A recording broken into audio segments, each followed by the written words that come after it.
नमस्कार दोस्तों, मैं सुनील आपका होस्ट एंड दोस्त। और आज का वीडियो काफ़ी इंटरेस्टिंग होने वाला है।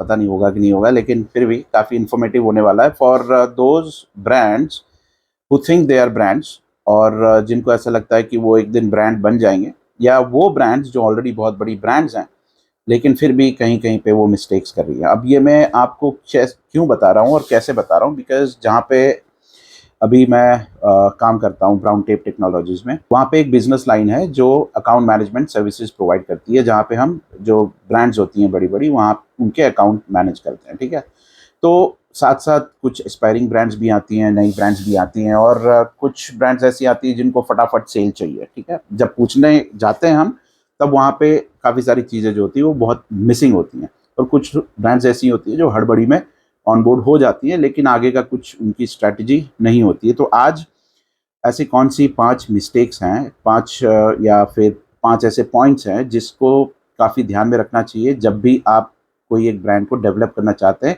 या फिर एक आपकी अच्छी ब्रांड है और उसको आप सस्टेन करना चाहते हैं, या फिर वहाँ से आप ज़्यादा ग्रो करना चाहते हैं। अब देखिए, ऑनबोर्डिंग का प्रोसेस काफ़ी ईजी है, लिस्टिंग करना काफ़ी ईजी है, राइट? कैंपेन्स करना भी काफ़ी ईजी है, लेकिन बहुत सारी ब्रांड्स जो हैं आज की तारीख में काफ़ी सारी चीज़ें अभी भी इग्नोर कर रही हैं, और दुनिया जो है, ज़माना जो है, वो कहाँ से कहाँ पहुँच गया है, लेकिन आज भी ब्रांड्स काफ़ी पीछे हैं कुछ चीज़ों में। तो यहाँ पे मैं कुछ पॉइंट्स बताना चाहूँगा उन ब्रांड्स को जो सेल्स को ग्रो करना चाहती हैं। तो इन 5 पॉइंट्स का आप ध्यान रखें, ऐसा मुझे लगता है बेस्ड ऑन माय एक्सपीरियंस, और इससे आपको काफ़ी फ़ायदा हो सकता है। अगर आप नहीं कर रहे हैं तो कोई कॉम्पिटिटर जो है आपका, वो काफ़ी ईज़िली उसमें आपको ओवरटेक करके चला जाएगा, और फिर आप सोचते रह जाओगे कि ये हुआ कैसे।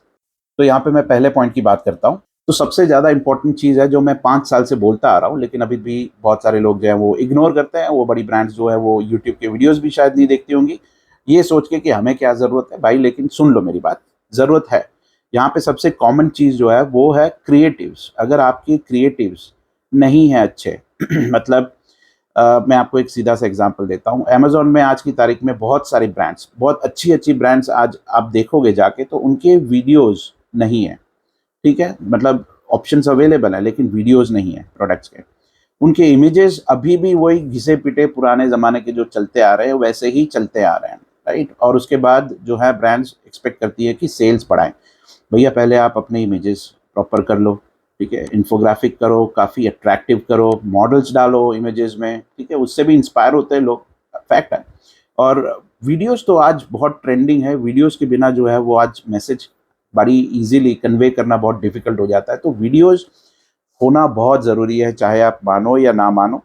लेकिन वीडियोज़ और इमेजेस को आपको सुधारना पड़ेगा, और हर एक लिस्टिंग में आपको वहाँ पे पैसा इन्वेस्ट करके उसको ऐड करना पड़ेगा। अगर आप सोच रहे हो कि मतलब कोई जादू की छड़ी चल जाएगी और ऑर्डर्स आने शुरू हो जाएँगे, तो ऐसा नहीं होने वाला है, क्योंकि आपके पीछे, जस्ट पीछे ही कॉम्पिटिटर बैठा है जो इसी की तैयारी कर रहा है बैठे-बैठे, और आप जब तक पैसे बहुत लगा चुके होंगे तब तक वो आगे निकल जाएगा। सिर्फ़ यही कुछ चीज़ें हैं जो फ़ॉलो करके। सेकंड पॉइंट है, यहाँ पे आपको अगर आप ब्रांड हैं और आपके पास बजट नहीं है कैंपेन चलाने का, या फिर इन्फ्लुएंसर मार्केटिंग करने का, ठीक है, सोशल मीडिया मार्केटिंग करने का, तो फिर कोई मतलब नहीं रहेगा। आप ऐसे चैरिटी करके या फिर कोई ऐसा ऐसी गिमिक करके आप अपनी ब्रांड्स को ग्रो नहीं कर पाओगे। अगर कर भी पाओगे, कहीं पे ट्रेंडिंग हो भी गए, तो वो very short period of time के लिए हो पाओगे, लेकिन लॉन्ग टर्म के लिए ये स्ट्रैटेजी नहीं चलेगी। तो आज की तारीख में भी सिर्फ अमेज़न की बात कर ले तो एसईओ के बेसिस पे कुछ बिज़नेसेस हैं जिनका काम चलता है, लेकिन आज कॉम्पिटिशन इतना ज़्यादा है, और अमेज़न खुद लगा पड़ा है कि आप आपकी जो है वो बैंड बजाने के लिए, क्योंकि वो कोई भी प्रोडक्ट ट्रेंडिंग होता है तो वो अमेज़न बेसिक्स में, या फिर जो भी उनकी ब्रांड है align to that particular category, उसमें वो अपने प्रोडक्ट्स को ऐड कर लेता है। तो मतलब आपका पत्ता वहाँ पे भी कट जाएगा। अभी नहीं कटा है तो आगे जाके कट जाएगा, अगर आप कैंपेन्स में और मार्केटिंग में ज़्यादा फोकस नहीं करोगे। तो यहाँ पे आपको बजट चाहिए होगा अच्छा खासा। बजट नहीं है और आप सोच रहे हो कि एक दिन हम बड़ी ब्रांड बन जाएंगे, तो भैया ऐसा नहीं होगा। आप हिस्ट्री खोल के देख लो, जितने भी बड़े बड़ी ब्रांड्स बने हैं उन्होंने कैंपेन्स के पीछे बहुत खर्चा किया, इन्फ्लुएंसर मार्केटिंग के पीछे बहुत खर्चा किया है। अमेज़न पे भी बहुत कैंपेन चलाते हैं, और पता नहीं कहाँ-कहाँ चलाते हैं, गूगल में भी चलाते हैं, ठीक है? और भी बहुत सारे ऐसे एप्लीकेशंस होते हैं, वहाँ पर भी चलाते हैं। तो बजट सेट करिए, और आप सोच रहे हो कि 10, 15, 20,000 या 50,000 रुपए का बजट डाल के हम मतलब 1 साल के अंदर करोड़पति हो जाएँगे या लाखों की सेल्स आने लगेगी, तो ये ये ख्वाब जो है, ये सपने जो है वो देखना मेरे हिसाब से तो बंद ही कर लेना चाहिए, क्योंकि ये फालतू के ख्वाब देख के आप अपना टाइम वेस्ट कर रहे हो और मोस्ट इम्पोर्टेंटली आप पैसे भी वेस्ट कर रहे हो। तो ये दूसरा पॉइंट था। तीसरा है कि hire specific agencies for specific work.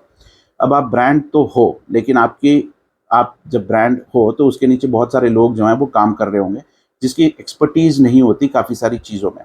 लेकिन कोई स्पेसिफिक, जैसे कि हमारी बात कर लेते हैं, जैसे ब्राउन टिप है, तो हमारी स्पेसिफिक एक्सपर्टीज़ जो है वो है अकाउंट मैनेजमेंट और campaign management for an example, ठीक है। तो आप ऐसी एजेंसीज को हायर करें जो आपके कैंपेन्स को अलग से मैनेज करे, सोशल मीडिया कैंपेन्स को अलग मैनेज करे, अकाउंट मैनेजमेंट को अलग से मैनेज करे, इन्फ्लुएंसर मार्केटिंग को अलग से मैनेज करे। और ये करने के लिए पहले, उसके पहले वाला जो पॉइंट था बजट, वो होना बहुत ज़रूरी है। अगर ये सब नहीं है तो आप, ऑब्वियसली चीज़ है कि आप इतने में भी नहीं कर पाओगे। और हाँ, अगर आप सोच रहे हो कि 10 लाख रुपए हम लेके मार्केट में उतरेंगे और 10 लाख के बेसिस पे हम कैंपेन्स भी चलाएंगे और मार्केटिंग भी करेंगे, इन्फ्लुएंसर मार्केटिंग भी करेंगे, और एक दिन हम काफ़ी अच्छे फेमस हो जाएंगे और ब्रांड मतलब रॉक स्टार हो जाएगी, तो इसकी भी कोई गारंटी नहीं है।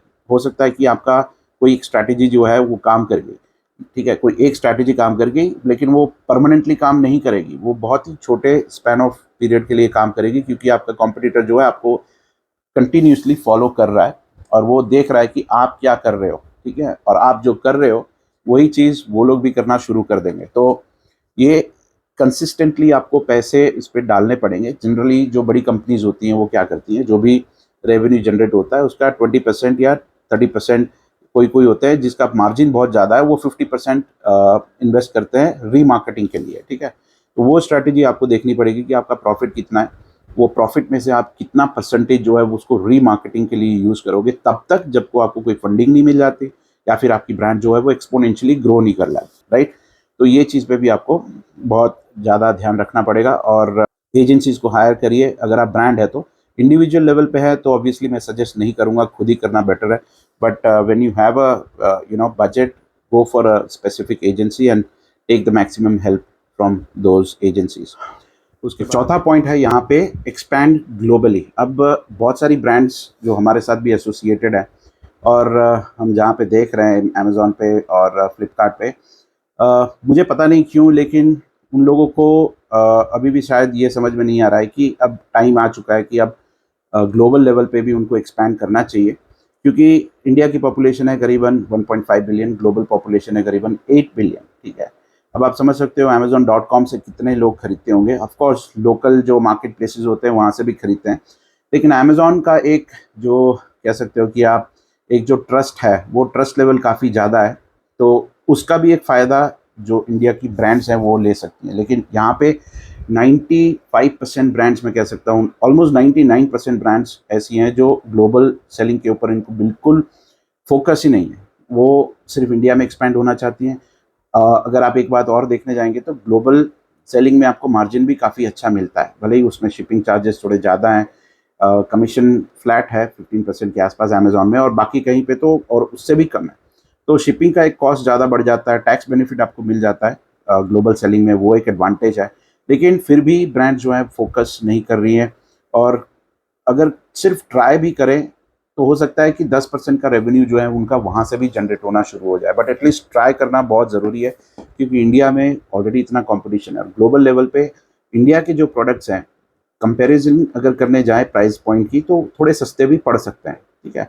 तो ये चीज़ है जो मैं सजेस्ट करना चाहूँगा कि इंडिया का जो मार्केट प्लेस है उनके साथ साथ आप ग्लोबल लेवल पे भी फोकस करना शुरू कर दीजिए, क्योंकि कंपटीशन बहुत बढ़ रहा है। और आप जानते हो कि अभी ई कॉमर्स इंडस्ट्री में कितनी ब्रांड्स हर साल आती है और कितनी जाती हैं, राइट। तो अब बढ़ते हैं लास्ट पॉइंट की तरफ, which is spending time on analytics. और ये भी मैं काफ़ी टाइम से मैं बोलता आ रहा हूँ कि आपका जो बिज़नेस है उसके एनालिटिक्स के ऊपर बहुत ध्यान देना ज़रूरी है, क्योंकि ये मेरा खुद का भी एक्सपीरियंस था जब मैंने स्टार्टिंग में, मतलब जब मैंने शुरू की थी बिज़नेस अप्रॉक्सीमेटली 2011-12 में, तब 2 साल तक मैंने एनालिटिक्स देखे ही नहीं थे, मतलब कुछ समझ में ही नहीं आता था, सिर्फ बिज़नेस करे जा रहा था, सेल आ रहा था, मटेरियल जा रहा था, रेमिटेंस आ रहा था, ठीक है, लेकिन प्रॉफिट एंड लॉस बुक देखने गया तो उसमें लॉस था। प्लस एनालिटिक्स का मतलब सिर्फ प्रॉफिट एंड लॉस नहीं होता है, कि एनालिटिक्स का मतलब ये भी होता है कि ट्रेंडिंग प्रोडक्ट कौन सा है, प्रोजेक्शन कितना है इन्वेंट्री का वो देखना, ठीक है। अब कौन से प्रोडक्ट्स पे फोकस करना चाहिए, based on that you can do proper R&D on the product. कौन से एरिया में प्रोडक्ट्स को ज़्यादा बेचना चाहिए, कौन से जोन में ज़्यादा बेचना चाहिए, प्राइस पॉइंट कैसा होना चाहिए। तो ये सारी चीज़ें आप तभी समझ पाओगे जब आप प्रॉपरली एक एनालिटिक्स पे फोकस करोगे। तो एनालिटिकल डैशबोर्ड आप क्रिएट कर सकते हो, उसका भी एक मैं वीडियो बना के आपको दे सकता हूँ कि एक प्रॉपर एनालिटिकल डैशबोर्ड आप कहाँ से बना सकते हो, कैसे बना सकते हो। बहुत सिंपल होता है, ठीक है, गूगल में भी बन जाता है। तो उसका भी एक वीडियो बनाऊंगा। आपको कुछ नहीं करना होता है, सिर्फ उसमें आपका जो सेल्स का डेटा है उसको डंप करना है वहाँ पे, और अपने हिसाब से सेल्स का पूरा डैशबोर्ड आप क्रिएट कर सकते हो, पूरी हिस्ट्री वहाँ पे आप क्रिएट कर सकते हो, ट्रेंड देख सकते हो कि कौन सा ट्रेंडिंग प्रोडक्ट है नहीं है, पूरा का पूरा जो है उसका आप मतलब 1 या 2 पेज में आपको समझ में आ जाएगा कि बिजनेस में कैसे डिसीजंस लेने होते हैं। तो ये सारी चीज़ों पे आपको फोकस करना बहुत ज़रूरी है। इवन ब्रांड्स, जो बड़ी बड़ी ब्रांड्स है, वो भी ये सारी चीज़ों में उतना फोकस नहीं करती है। उनको एक ही गोल होता है, बस सेल्स लाओ, ठीक है, सिर्फ सेल्स चाहिए, टारगेट मीट करने हैं बस, ठीक है, और कुछ नहीं। तो टारगेट मीट करने के लिए भी स्टडी बहुत करनी पड़ती है, प्रोजेक्शंस देखने पड़ते हैं, मार्केट में क्या चल रहा है नहीं चल रहा है वो देखना पड़ता है। सबसे इंपॉर्टेंट चीज़ तो ये है कि भैया आपको आपकी जो लिस्टिंग है उसको इम्प्रूव करने की ज़रूरत है, और कैंपेन्स करने की ज़रूरत है, और पैसा डालने की ज़रूरत है। अगर वो चीज़ें होंगी ही नहीं तो सेल्स तो फिर कहाँ से हो पाएगा, राइट। तो ये वीडियो था ब्रांड्स के लिए। सेम ऐसा ही एक वीडियो मैं बनाने वाला हूँ जो नॉर्मल सेलर्स हैं, जो अभी ई-कॉमर्स के बारे में सोच रहे हैं, उनके लिए कौन से ऐसे 5 पॉइंट्स होंगे, और वो वीडियो मैं नेक्स्ट टाइम लेके आऊँगा। और वो ऐसे पॉइंट्स नहीं होंगे जो रेगुलरली मैंने काफ़ी टाइम यूज़ किए हैं पिछले वीडियोज़ में, वैसा नहीं होगा। बिल्कुल नया जो मैंने स्टडी किया है कि अभी क्या चलता है मार्केट में, नहीं चलता है, क्या होना चाहिए, उसके बेसिस पे वो 5 पॉइंट्स जो है मैं आपके साथ डिस्कस करूंगा। तो इसी के साथ आज का वीडियो मैं यहाँ पर ही ख़त्म करता हूँ। आई होप कि ये वीडियो पसंद आया होगा। अगर आया है तो लाइक शेयर सब्सक्राइब करना भूल ही जाओगे, मुझे पता है, फिर भी बोल दे रहा हूँ, कर लीजिएगा। Thank you so much, take care, God bless you all, bye bye.